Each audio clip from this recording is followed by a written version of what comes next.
जो पति और पत्नी अच्छे शारीरिक और मानसिक स्वस्थ हैं और वह यदि परिवार नियोजन के किसी भी तरीके का उपयोग नहीं करते हैं और नियमित दोनों संभोग करते हैं, फिर भी कई साल तक उन्हें बच्चे नहीं होते हैं, तो उनमें बांझपन की समस्या है, ऐसा माना जाता है।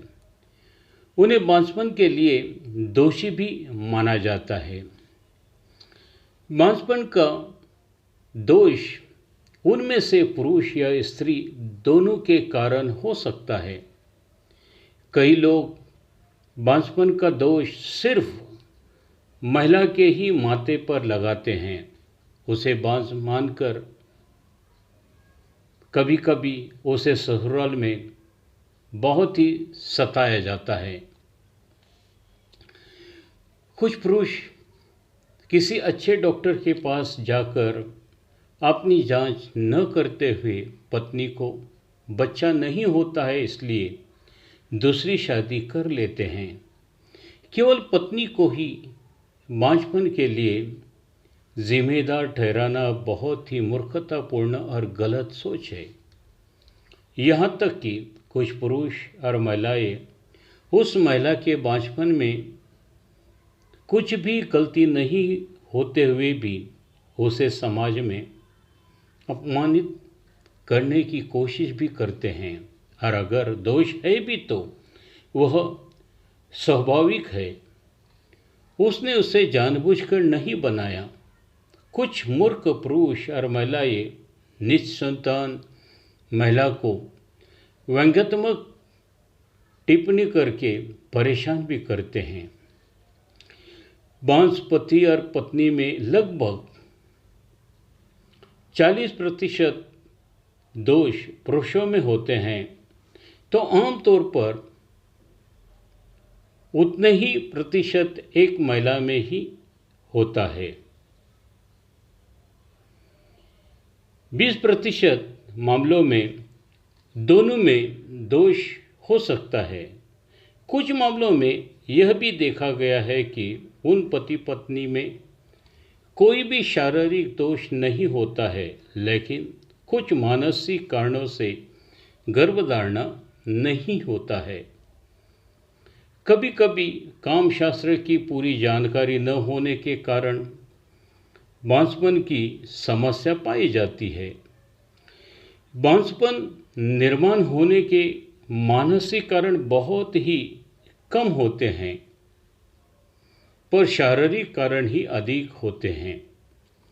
अगर शादी करने के बाद 2 से 3 साल में भी गर्भधारण नहीं होता है, तो दोनों ने किसी अच्छे डॉक्टर से सलाह लेनी चाहिए। यदि कोई शारीरिक दोष है तो डॉक्टर द्वारा समय पर उपचार करके उसे ठीक किया जा सकता है और गर्भधारण हो सकता है। सबसे पहले पुरुष ने मेडिकल जांच करानी चाहिए, क्योंकि पुरुषों की जांच सरल, आसान और कम जटिल होती है।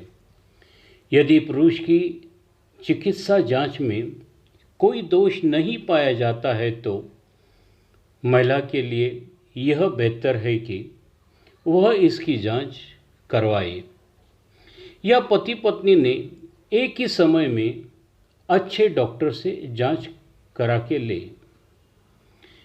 कई पति पत्नी मेडिकल जांच से बहुत ही डरते हैं। उन्हें ऐसा लगता है कि अगर मेडिकल चेकअप करवाए तो बांझपन का दाग माथे पर हमेशा के लिए लगेगा। अपने मर्दानगी या स्त्रीत्व को कलंकित किया जाता है। इसके बजाय अज्ञान में सुख समझना चाहिए।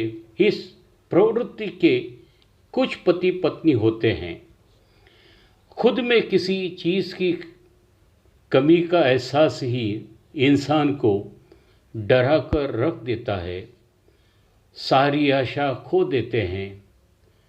रुक्ष और बखास जीवन का सामना करते हैं, लेकिन सही डॉक्टर के पास जाना और सही दवा लेना, इलाज करना उन्हें हीन और शर्मनाक महसूस लगता है। पुरुषों में बांझ के कारणों पर विचार करें तो भी एक महत्वपूर्ण कारण यह है कि पुरुष में बांझपन का दोष होने पर भी वह संभोग के दौरान कहीं भी कम नहीं होता है। वह एक नॉर्मल पुरुष की तरह संभोग कर सकता है, वह यौन सुख का आनंद ले सकता है और वह अपनी पत्नी को संभोग के माध्यम से शारीरिक सुख का आनंद भी दे सकता है। बांझपन वाले पुरुषों में नपुंसकता होने का कोई कारण नहीं है।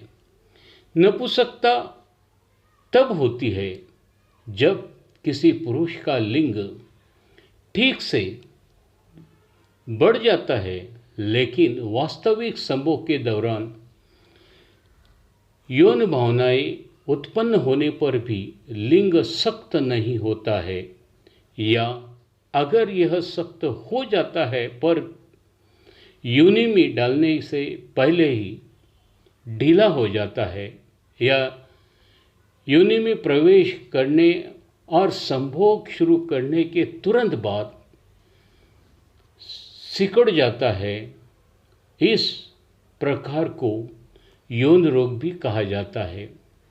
इससे यह समझ सकते हैं कि बांझपन और नपुंसकता की समस्याएं अलग अलग है। बांझपन वाले पुरुषों में नपुंसकता की भावना और बांझपन के बारे में बढ़ती चिंता के कारण नपुंसकता होने की संभावना अधिक होने की संभावना हो सकती है। पुरुषों में बांझपन का सबसे आम कारण यह भी हो सकता है कि वीर्य में शुक्राणु का कम संख्या में बनना भी होता है।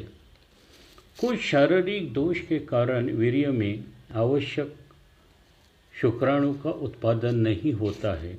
साथ ही साथ कभी कभी टाइट अंडरवेल से अंडकोश का तापमान बढ़ जाता है। साथ ही गर्म इंजन की ओर लगातार काम करना, बहुत गर्म पानी से लगातार नहाने से अंडकोश का तापमान बढ़ जाता है, जिससे शुक्राणु का उत्पादन कम हो जाता है। किसी को गुप्त रोग होता है और इसका संक्रमण शुक्राणु के उत्पादन को प्रभावित करता है। यदि पहले कभी कभी किसी की अंडकोश को चोट लगी हो तो रक्त का पूर्ति ठीक से नहीं होता है, उस कारण शुक्राणु उत्पादन कम हो जाता है। ऐसे पुरुष संभोग क्रिया में सफल होते हैं पर उन्हें बच्चे नहीं होते हैं। सामान्य संभोग के दौरान लगभग 35 से 40 करोड़ शुक्राणु बाहर निकलते हैं।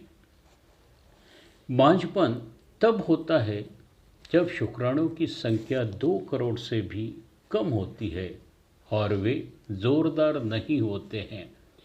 उस पुरुष के वीर्य की जांच से पता चलता है कि उसके वीर्य में कितने करोड़ शुक्राणु हैं। वीर्य जांच करने के लिए हस्तमैथुन करके या पत्नी के साथ संभोग करने से जब स्खलन का समय आता है तो लिंग को योनि से बाहर निकाल दिया जाता है और वीर्य को एक साफ कांच की नली में एकत्र कर लिया जाता है और ट्यूब को कसकर बंद करके 2-3 घंटे के भीतर जांच करने के लिए प्रयोगशाला में भेजा जाता है। अगर उस पुरुष के वीर्य में पर्याप्त शुक्राणु नहीं होते हैं तो पुरुष को घबराना नहीं चाहिए। अपना मनोबल बढ़ाने के लिए पर्याप्त व्यायाम, आवश्यक आराम, पौष्टिक आहार और आत्म सुधार के लिए कुछ स्वयं सूचना के आधार से मानसिक और शारीरिक स्वास्थ्य बनाए रखें। साथ ही साथ सम्मोहन उपचार से या आत्म सम्मोहन से अपने मन के तनाव को कम करना चाहिए। करीबन 1 महीना संभोग क्रिया बंद रखकर 1 महीने के बाद फिर वीर्य की परीक्षण करना चाहिए। शुक्राणु की अपेक्षित वृद्धि होने के कारण उसका वीर्य जनन सक्षम बन जाता है और फिर से वो संभोग करके बच्चे पैदा कर सकता है। साथ ही डॉक्टरी इलाज और दवा से शुक्राणुओं की संख्या बढ़ाई जा सकती है। साथ ही यदि शुक्राणु के कार्य में कोई दोष हो तो उसे उचित दवा से दूर किया जा सकता है। यदि किसी पुरुष को युवा अवस्था में कंठमाला नामक रोग हो जाता है तो जिससे कभी कभी अंडकोश में सूजन आ जाती है, जिससे शुक्र ग्रंथि निकामी हो जाती है। इससे बड़ी मात्रा में शुक्राणु नष्ट हो जाते हैं और कोई नए नहीं बनते। साथ ही टीबी या गुप्त रोग हो जाने से कभी कभी शुक्राणुओं का नाश होता है और बांझपन का दोष निर्माण हो जाता है। कभी कभी अंडकोश में चोट लग जाती है, जिससे भी बांझपन हो सकता है, जिसका सही समय पर इलाज करने से दोष दूर हो सकता है। कुछ पुरुषों के प्रश्न पेट के अंदर की ओर होते हैं। इसे सर्जरी द्वारा अंडकोश में हटाया जा सकता है। कम उम्र में यानी करीबन 7 साल की उम्र से पहले ऐसे सर्जरी करना उचित होता है। किसी कारण से शुक्रवाहिनी बंद हो जाती है, वह भी सर्जरी द्वारा ठीक की जा सकती है। जैसे जैसे पुरुषों की उम्र 40 वर्ष होने आती है, पुरुष प्रजनन क्षमता कम होती जाती है। बढ़ती उम्र में बच्चा होने की संभावना कम होती है। शीर्षस्त्र ग्रंथि, कंठस्थ ग्रंथि और गुर्दों के ग्रंथियों के कार्य में खराबी होने पर शुक्राणुओं की संख्या कम हो सकती है। साथ ही डायबिटीज़ की अधिक गंभीरता के कारण वीर्य में शुक्राणुओं की मात्रा कम हो जाती है। शराब, गर्द, अफीम, तंबाकू, गुटखा अधिक सेवन से शुक्राणुओं की अपेक्षित वृद्धि होना कम हो जाती है। इन अम्लीय पदार्थों के अधिक सेवन से पहले कामेच्छा में वृद्धि होने जैसा महसूस होता है, लेकिन यह अम्लीय पदार्थों से निर्माण होने वाला भ्रम है। अम्लीय पदार्थों का अधिक सेवन करना यह निश्चित रूप से यौन क्षमता को नुकसान पहुंचाता है। शुक्राणु उत्पादन में रोक लग जाती है। कुछ पुरुषों को महिला के जननेंद्रिय के बारे में ज़्यादा जानकारी नहीं होती है। अधूरी जानकारी के कारण उचित संभोग भी नहीं करते। अपने वीर्य को योनि मार्ग में वीर्य पतन न करते हुए गलत जगह वीर्य पतन करते हैं। किसी के जीवन में कामोत्तेजना को लेकर कोई बड़ी या भयानक घटना घटती है या किसी अप्रिय यौन समस्या का सामना करना पड़ता है, इससे पुरुष के अंतर्मन में खलबल पैदा हो जाने से तनाव निर्माण होता है। ये तनाव कभी कभी इतने असहनीय होते हैं कि ये शरीर को प्रभावित कर सकते हैं और शुक्राणुओं के कार्य में बाधा डाल देते हैं। पुरुषों की तरह महिलाओं में भी बांझपन का दोष हो सकता है, लेकिन यह अगर दोष है तो भी वह गर्भधारण होने की क्रिया में होता है, संभोग क्रिया में नहीं होता है। बांझपन के दोष वाली महिला अपने पति को उचित यौन सुख दे सकती है और स्वयं भी इसका आनंद ले सकती है, लेकिन मेरे में बांझपन है, मैं हीन हूँ, मुझ में स्त्रीत्व की कमी है, अगर ऐसी तनावपूर्ण भावनाएं बनी रही तो उसके ठंडे होने की संभावना अधिक होती है। कुछ महिलाओं के बीच वाहिनियों में बिगाड़ होते हैं। इस बाधा को दूर करने के लिए बीज वाहिनियों पर सर्जरी की जाती है। बेशक डॉक्टर की दृष्टि से यह सर्जरी बहुत ही नाजुक और श्रमसाध्य होती है। बीज वाहिनी के सर्जरी में साफ किया गया रास्ता दुर्लभ मामलों में फिर से बंद हो जाता है। कभी कभी तीव्र मानसिक तनाव के कारण गर्भाशय नली का अचानक संकुचन हो जाती है। कुछ महिलाओं के गर्भाशय में कई जन्मजात दोष होते हैं। कभी गर्भाशय में कैविटी नहीं होती है।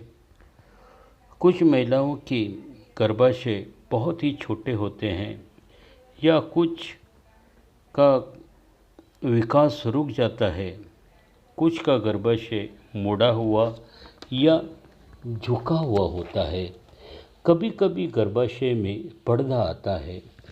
कुछ के गर्भाशय में गांठें होती है, लेकिन इन दोषों का इलाज डॉक्टर की दवा और ज़रूरी सर्जरी से किया जा सकता है।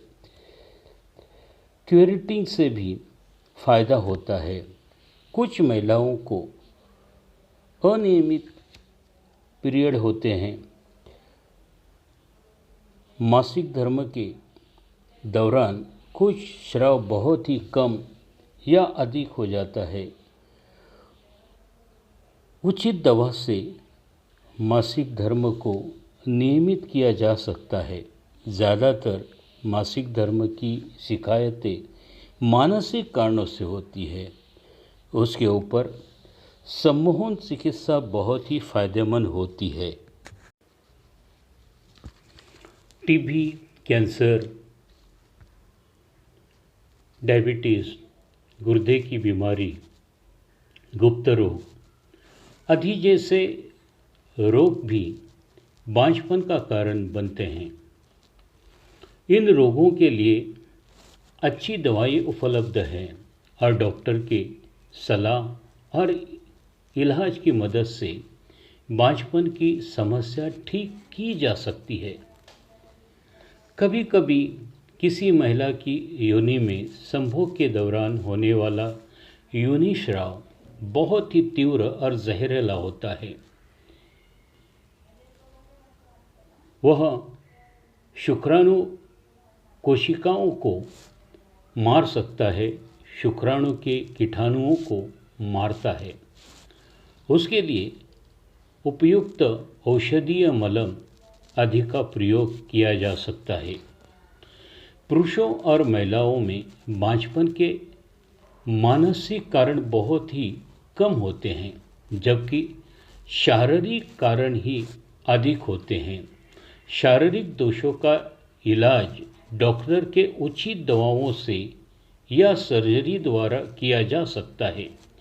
डॉक्टर की सलाह से प्रजनन क्षमता बढ़ाने वाली दवाइयाँ ले जा सकते हैं।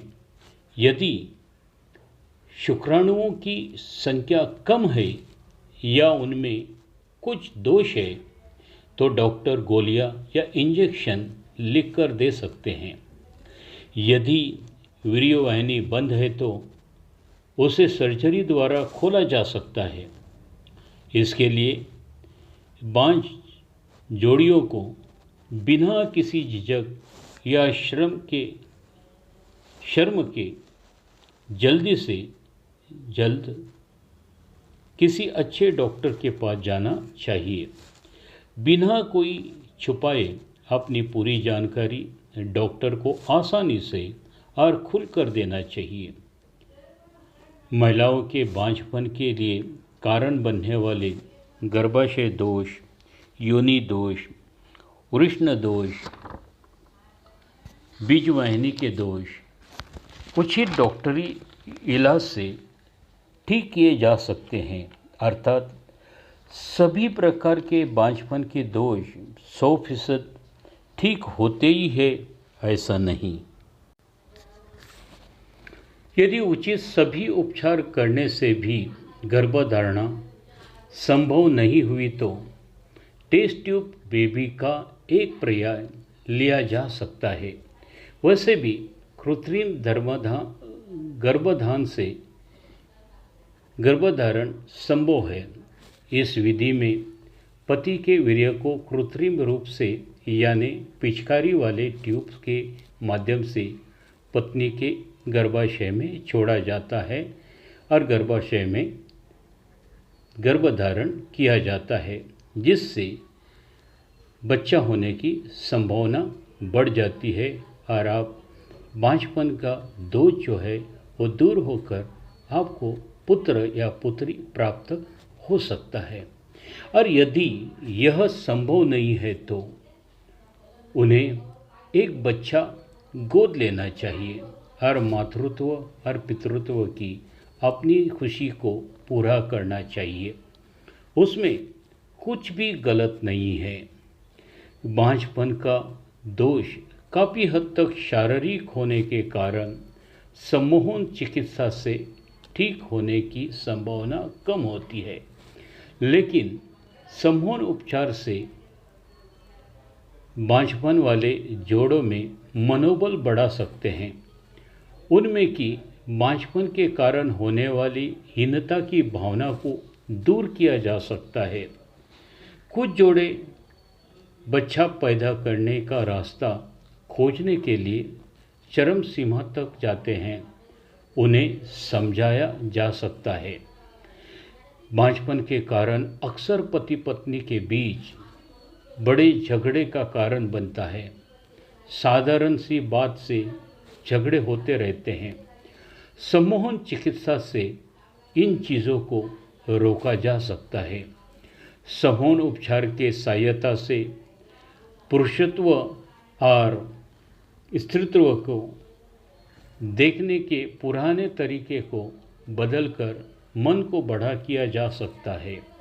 इससे दत्तक लिया हुआ पुत्र या पुत्री में यह महसूस करने की प्रवृत्ति बढ़ जाती है कि वह अपना ही पुत्र या पुत्री है। पति पत्नी एक दूसरे को समझे, आपसी दुख सुख का एक रूप बने, समझौता करे और अपना वैवाहिक जीवन खुशी से बसर करे। इस प्रकार सम्मोहन उपचार का उपयोग मिलता है। इस तरह डॉक्टरी दवा की मदद और सम्मोहन उपचार लेने से आत्मविश्वास बढ़ाने से लाभ मिलता है और आपके बांझपन में सुधार होने की संभावना अधिक होती है। दोस्तों, इस वीडियो के माध्यम से मैंने आपको बांझपन के दोष की जानकारी दी है, जिससे आपको समझ में आया ही होगा कि बांझपन से किसी भी तरह डरना नहीं चाहिए, नाराज़ नहीं होना चाहिए, बल्कि आपको अच्छे डॉक्टर से इलाज करवा कर लेना चाहिए। साथ ही साथ मनोबल और आत्मविश्वास बढ़ाने के लिए सम्मोहन चिकित्सा का उपयोग भी कर लेना चाहिए। दोस्तों, यह वीडियो आपको कैसे लगा, यह आप कमेंट्स बॉक्स में अपने कमेंट्स ज़रूर लिखिए। मेरा वीडियो लाइक करें अपने मित्र परिवार में शेयर करें।